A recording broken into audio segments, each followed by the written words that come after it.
Hi everyone, welcome to On the Other Hand. I'm Ariane Zurcher, and I just noticed my pink water bottle. There it is. It is very pink. That's okay. So I often make notes of the suggestions that I want to try. Many of the suggestions were about in response to my question about rust. So I'll show you what I did there from all of you, your suggestions. The other was someone suggested had a thought, which was wondering if I put matte medium on the big paint strip that I found over by the Hudson River on one of the piers. And it's actually the pier that houses Google, which is kind of cool because they've got like this whole upstairs garden that's open to the public. It's pretty cool. So the building is painted, but there are whole bits of paint that periodically are just kind of hanging off and peeling away from the beams in the wall, and this was one of the big strips that I found. And so I really wanted to incorporate it, but after I brought it home, it became a bit more brittle, and someone suggested using matte medium. So I have tried that, and I'll show you what those results are. I then decided to also try matte medium on the bark that I had found, and to see if that might give it enough elasticity and enough of a cover that I'd be able to stitch through it without having the whole thing just break apart. I'll show you all of that. So I will turn you around and I'll show you how I've incorporated and taken your suggestions and tried them, and you can see what the results are and tell me what you think. All right, so one of you mentioned putting matte medium on the paint, and I thought I'd try it on the bark first.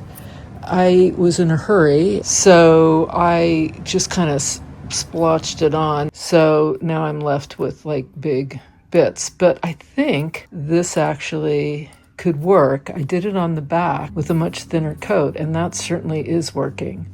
So I think if I just scrape off some of this and reapply a thinner coat, it could work, and maybe you give it enough stability that I could stitch into it. So I'm going to try that again, but I'm going to put on a much lighter coat and we'll see what happens. So here's my matte medium, and I'm just going to brush on a little bit. And what I'm going to do is kind of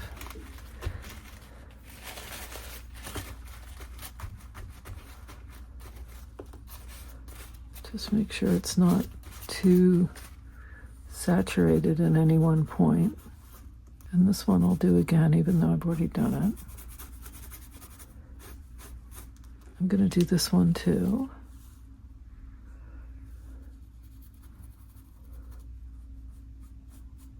This is the one that I put a fusible on the back, but I figure maybe with a little matte medium, see all these cracks?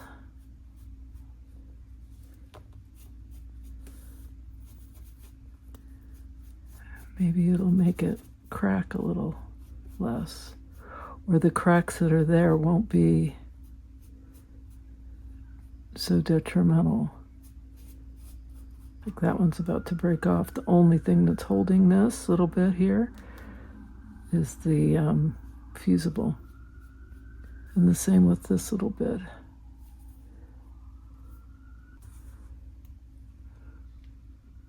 I'll let it dry, and then I'll tell you what it looks like when it's. This is what I don't like. This bit of, because it's globbed on. That's what I don't like. I don't like the globs. And that's from just applying too much. It's just, and letting it dry. It should have been a thinner coat. And yeah, so this one I just made trash, but yeah, this may not be salvageable. That's okay. Okay, see what happens. I also wanted to do it to this piece, this paint chip. So I will go ahead and do that. See, I don't want to take off this bit of orange. I love that orange. We'll see what happens there too. I thought that I would be able to stitch through this, and I am a little bit, but it's not easy. It's definitely crumbling on me in places, and so I have to be really careful.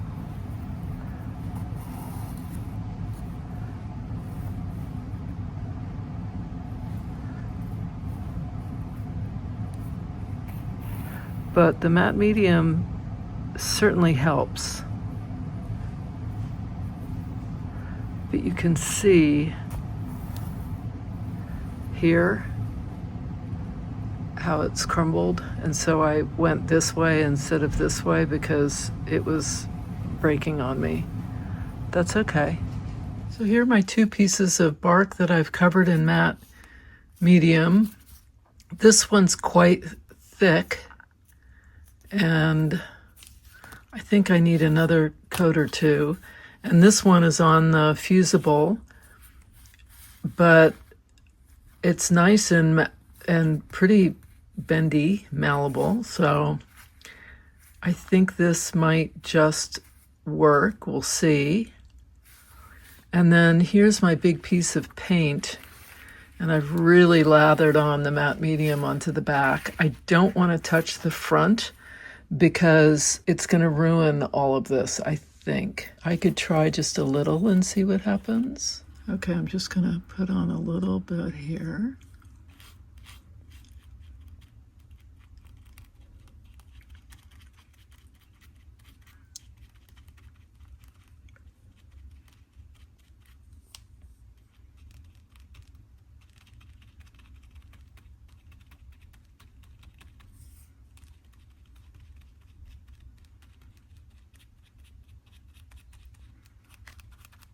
Maybe just spread this out a little bit so it's not streaked.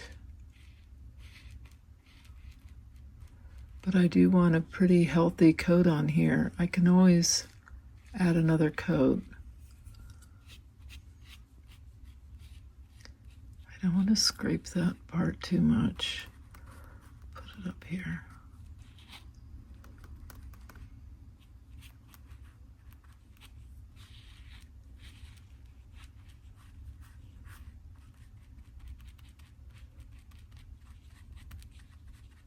Well, I was able to do it without causing damage. And I guess that'll just seal it in too. I'll show you what it looks like once it's dried. And there's the back where I really gooped it on. Okay, I'm gonna leave this now. We'll come back to it later, see what happens. This is what I'm going to put in a plastic bag with the Lysol Toilet Bowl Cleaner, which someone had suggested. So I've got a little copper wire. I've got some weird, I think, gold-plated wire, or, you know, I don't know what it is. But and then some chicken wire, and just see what happens. And I'll put it in the sun. So here it is. I've got it in a bunch of plastic bags because I didn't want it to leak. It's pretty well covered. And I'm going to put it in the windowsill here and just see what happens. I'll show you what it looks like tomorrow. Just checking on my wire here. It doesn't look like anything has happened with this. Oh, that's not true. The Lysol. And it may be that I just didn't put enough in here, but I'm gonna leave it and see. Yeah, so there's some rust going on here. This may take a couple more days. It's definitely rusting. I'm not gonna open it. I can see that the copper hasn't done much of anything yet, but the chicken wire has certainly rusted. It's not finished cooking, so I'm gonna leave it for a little bit, a few more days. So I'm not gonna be able to show this for this video. When I take it out, I'll insert it into the next video and so you can see. So here's my sandwich. So this I'm going to lay down. I should have gloves on because I want to do like a pattern with this. And then this is another piece, which I want to just kind of put on here.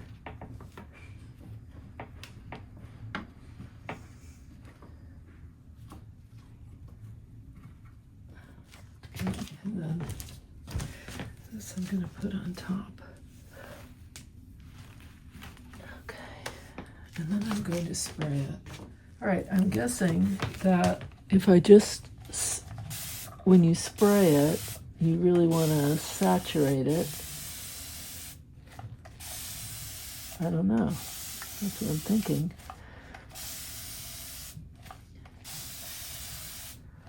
I'm not sure why I couldn't have just dumped this in the solution and then stuck it on, but whatever. Okay, there's something stuck in here.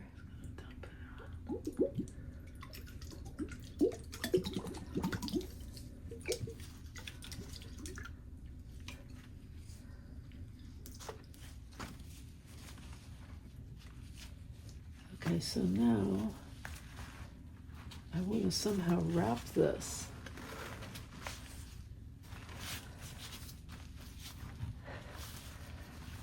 Okay. And then I think I need this to be damper, so I need to, I don't know. I think I'm gonna dunk this in the solution that I have. Why spray it when you could just dip it in? I'm not sure. Maybe it's too much, or I don't know.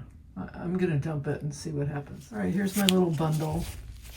And I did just kind of very lightly dampen it. I did spray it in some places. I don't know. I'm just gonna leave it, and I'll put it in the windowsill and see what happens. Here is my piece. This is after 24 hours. You can even see how the dark of the chicken wire grid is coming through. It's not dry yet, so I don't think I'm going to unwrap it. I think I'm going to let it sit here for another day, and then I'll unwrap it and show you what happened. But I can tell it's definitely doing its thing. So that's kind of exciting. This was a coated wire. It was black, and it was a huge roll of it, and he gave it to me, and I stuck it in the solution, and it's stripped the black off, and it is rusting. But now I've taken it out of the solution, and I'm just going to leave it because I'm thinking that I'll use this on, anyway, I thought I would make patterns on a cloth with it and see what happens with that.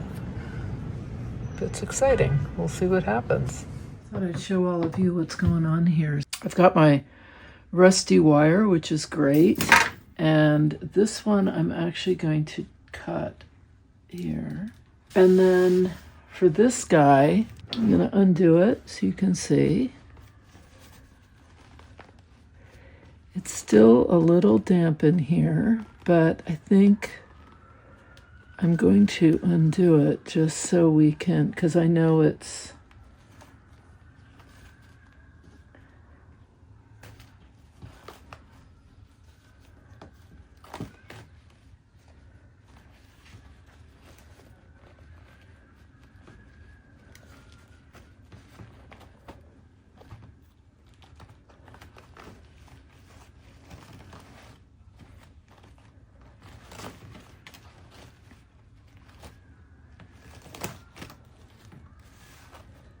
so the wire here has left some cool marks, and I love what the chicken wire has done. That's really cool, and I can use this again.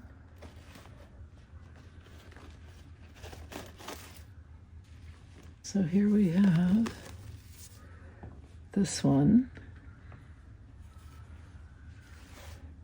how great this looks. Love that. Now I have to see about whether I need to fix it somehow. Wash it. I think probably wash it, because I think this solution will eat the fabric if I don't. But I'll have to Google that and see. This one, I mean, it's okay, but it didn't turn out quite as well as this one did. So I may do more on here. I just love that. I love the pattern here. That is so cool. So I may put a bigger piece of chicken wire on this and wrap it up and see what happens. But I'm pretty happy with this. I think it looks great. Not so much this. This needs more. Okay, so here we are. And look at this. First of all, I love how this has gotten so brown. And look.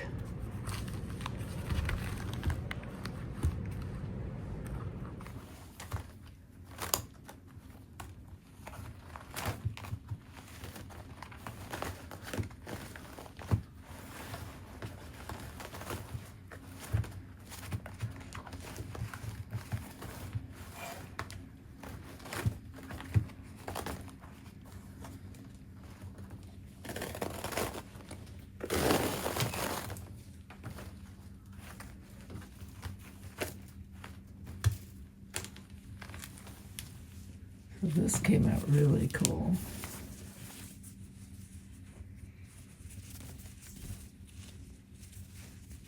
Love that.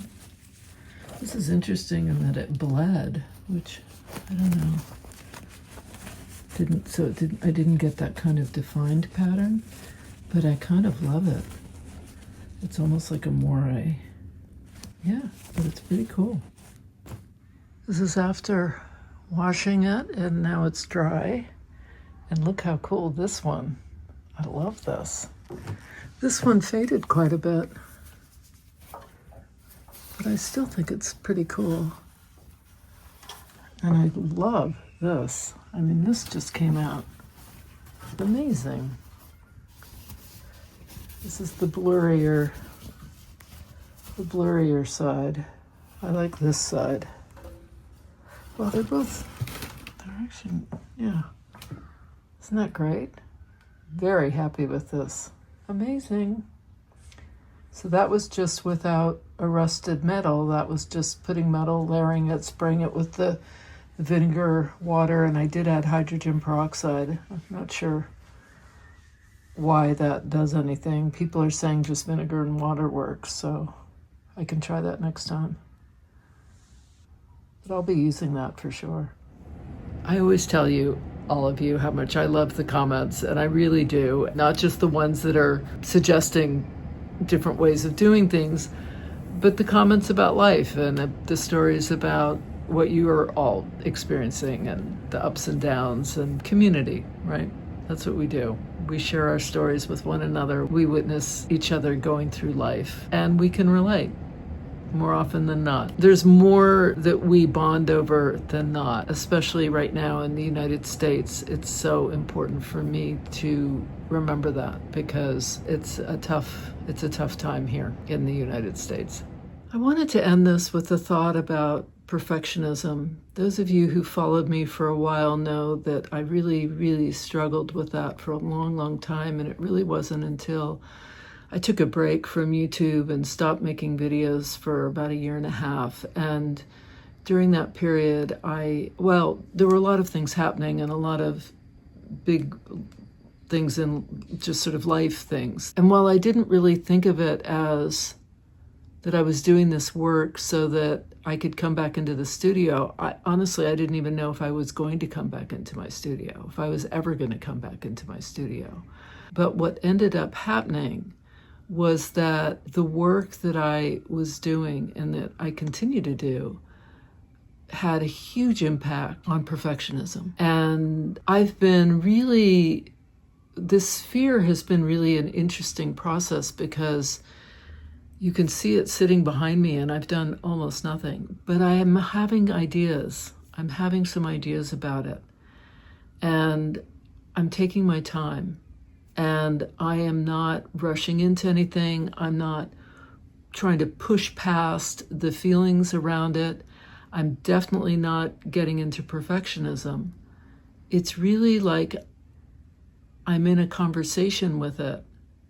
And right now it's telling me to just, it needs a moment. And I need a moment. And so that's what I'm doing. I'm honoring that, which is very different than perfectionism, which is about feeling fear and feeling that kind of, there's always a beat up job behind perfectionism. It's like there's that voice that's critical and that's scolding or just very demanding.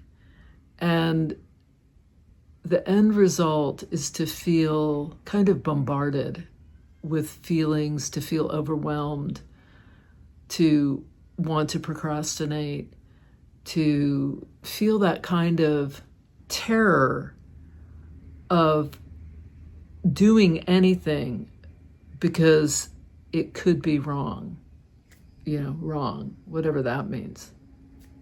And this is not that.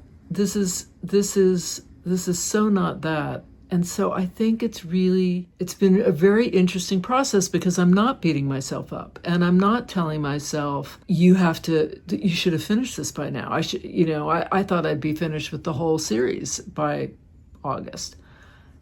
And it's okay. I'm not, and that's okay. And I'm starting to have some ideas.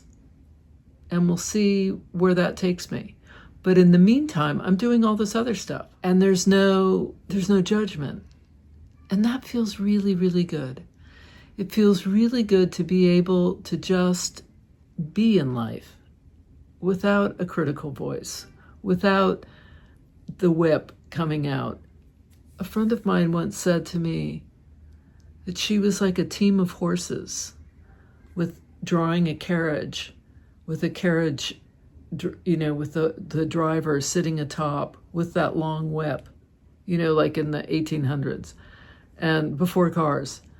And she was the team of horses sweating and frothing at the mouth and, racing ahead and pulling this carriage and this heavy weight and straining and really working hard. But she was also the carriage driver with the whip, beating the horses on, and she was both. And I thought that was such an incredible image. It was such a strong image. And at the time, I completely related to it. I so got that. It's such a relief to not be either one of those. I guess also there's something about age. I have nothing to prove, I've done all that. I've tried to, and even when I had success, I could never really take it in and sit with it because there was always some other, thing. And the goalpost just kept moving. It was just constantly moving farther and farther away. And then I remember when I had my jewelry business and I won this very prestigious award. It was called the Rising Star Award. And the celebration was up at the top of the Rockefeller Center, the Rainbow Room, and they announced the winners, and I was one of them, and I had my little speech prepared just in case I won. I did not know if I was going to win.